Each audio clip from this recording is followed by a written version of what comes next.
Hello and welcome to Postscript with Pete. I'm Pete Collman, and today we're going to do something a little bit different. We're going to talk about my experiences doing the World War I documentary, part 1 and part 2, that's up on YouTube right now. And again, if just a quick reminder, if you haven't subscribed yet or liked or left a comment, please do that now. You can also go to pastaccess.com to see all the latest information we have, not only on my travels around the world as a person with a disability, but also as a commentator with things such as DYK, our Did You Know series. That might be a little more fun for you as well. If you're not so much into the straight history and you want more of maybe cultural content, you can go there as well.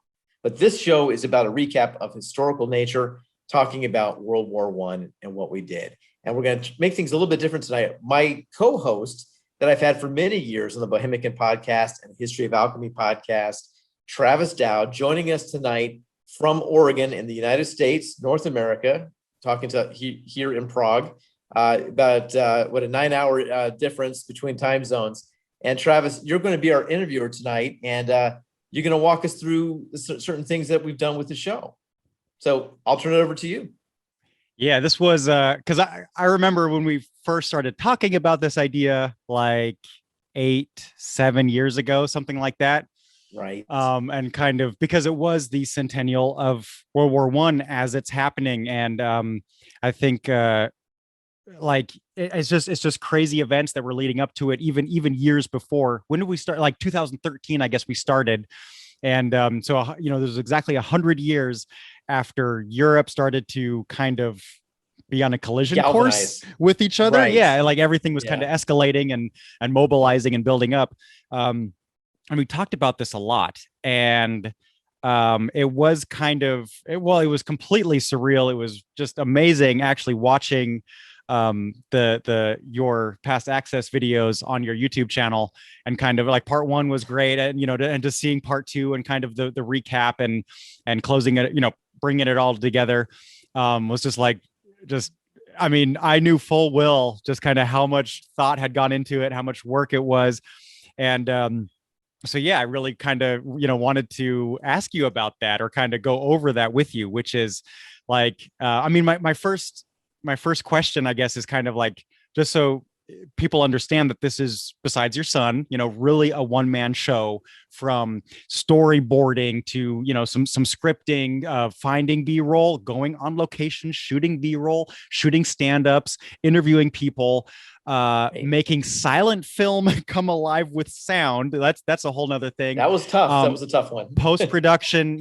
music, a little bit of animation, a little bit of credits, a little bit of finding some intro and outro, the whole 9 yards. I just want to say that up front before I even ask you anything, just so people kind of understand where what we're talking about. So kind of walk us through behind the scenes. What did you do first? Where did you go first and start, shooting film? And, how did that all start to happen?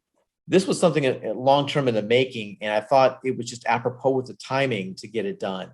So I would just kind of say, okay, if I'm going to go to Paris to do a show for Past Access on wheelchair accessibility in the city, I might as well have a couple of days to do a tour of northern France and maybe go see some of these amazing places at the Somme.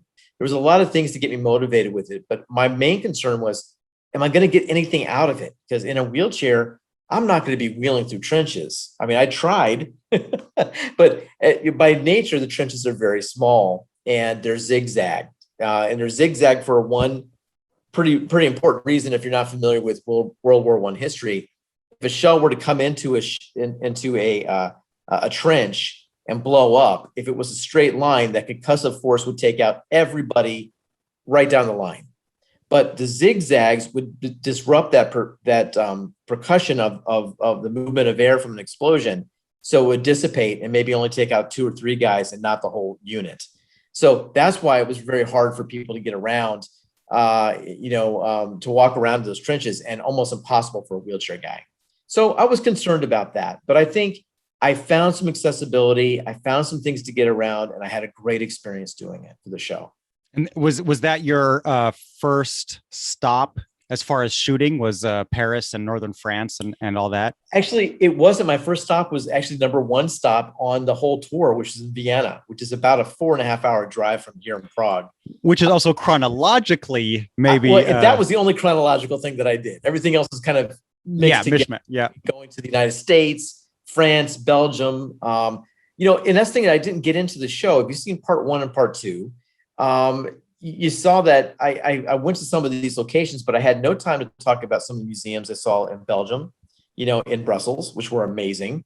Or when I went down to Barcelona and they had a World War I exhibit for the Catalonians of all things. And that even though that Spain was not part of World War I, they still had units of Catalonians that fought, that were embedded in some of these forces. This was a great world war, the Great War. That's what we call it that. And their representation around the planet was pretty immense. And so there were a lot of things I couldn't put in the documentary because of time. But I would say that, as much as I brought this to the audience, I learned a lot too.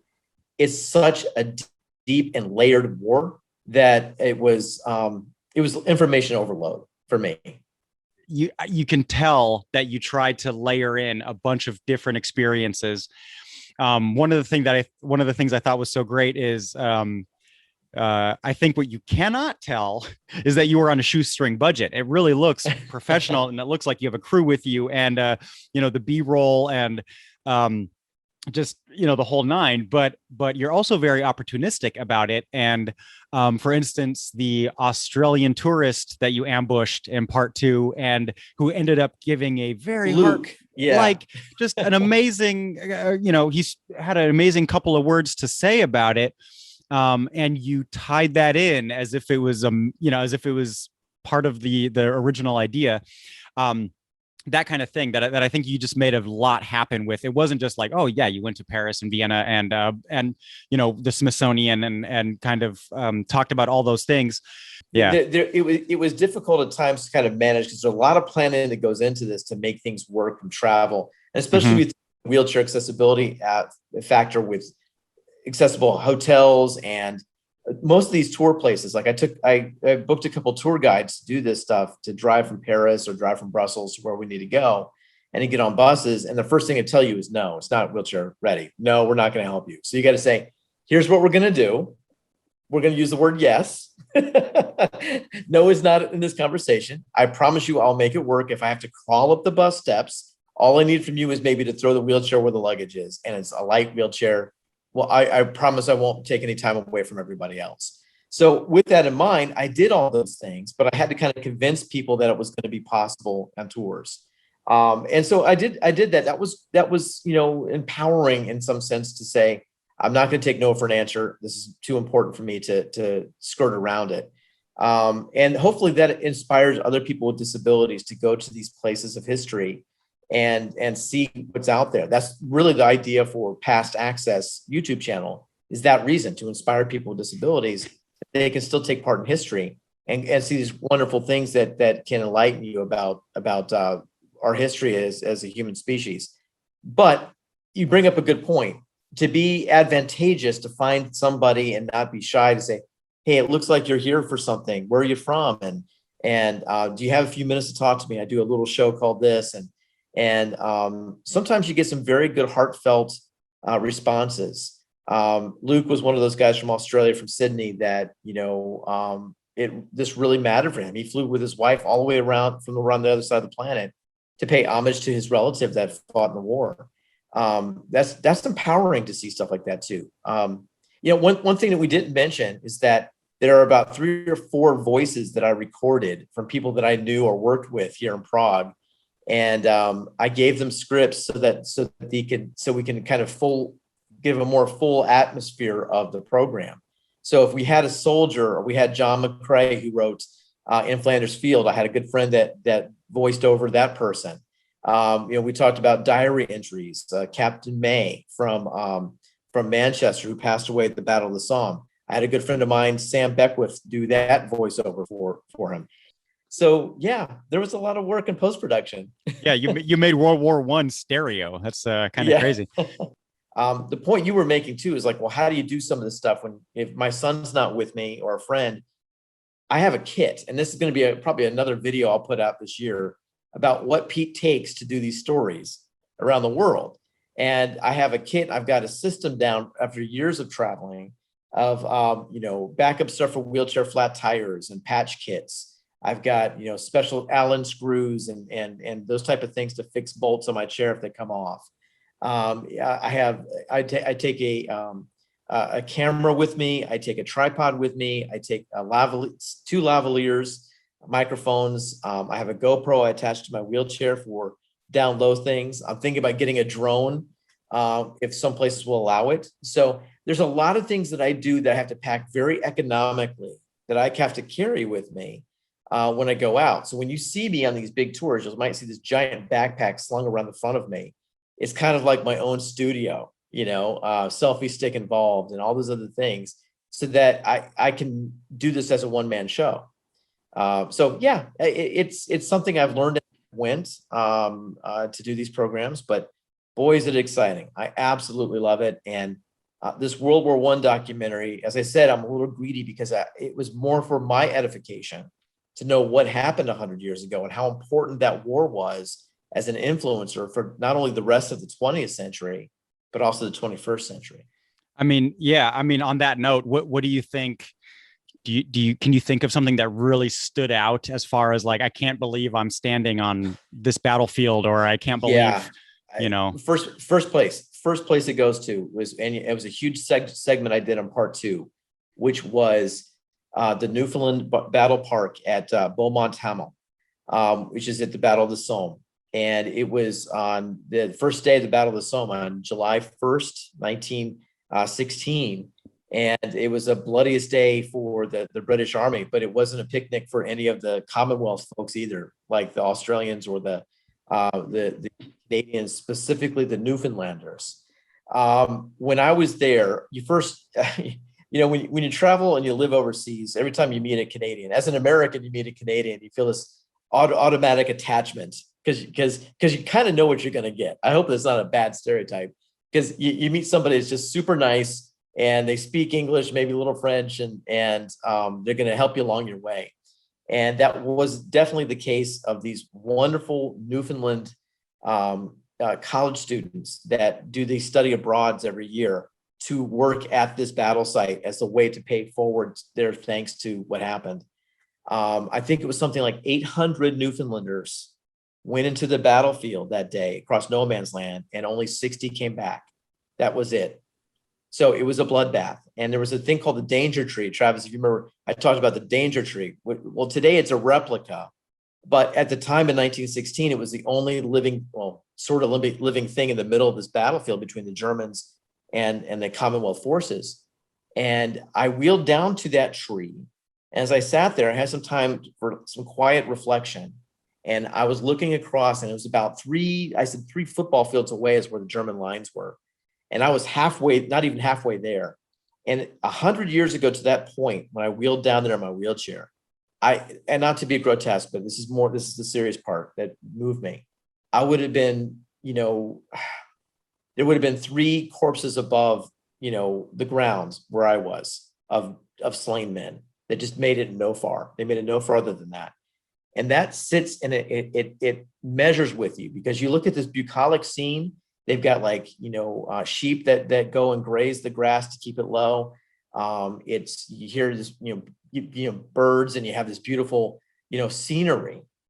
And 100 years before, it was a moonscape of just blood and gore, and it would have been absolutely horrible. So when you asked me what was the thing that moved me the most, it was being at that point thinking about those Newfoundlanders, these men that were young. They were, fishermen. They were some trades workers. And this was the first time they'd probably ever been over to Europe. And they were there to get ready for this one moment and one charge. And it was done. There was nothing left for them. And that's hard to sit in your head and let it sink in. So in no way am I trying to look at World War I and flag wave and look at it and say, war is always necessary. If anything that this documentary showed me was that at all possible chances, you have to be a champion for peace at all possible ways. Now, understandably, there's sometimes you got to fight, but make that the absolutely last resort, because blessed are the peacemakers, man. That's one thing that when I was traveling home at night on those airplanes or on trains, coming back to Prague, and that gravity of the loss of life and loss of potential, man, I mean, talk about heavy. And so because of that, I looked at it and thought more of a peaceful solution than war. But I think it's really great that you told that story, that you kind of contributed to making it come alive. Yeah, I mean, it was just surreal watching it finally. I literally surreal. I could not believe I was finally watching the part 2 of your World War I special. Well, and I appreciate you too, Travis. I know we're running out of time here for this particular program, and I know you're going to have some other things on your shows on the Podcastnik network.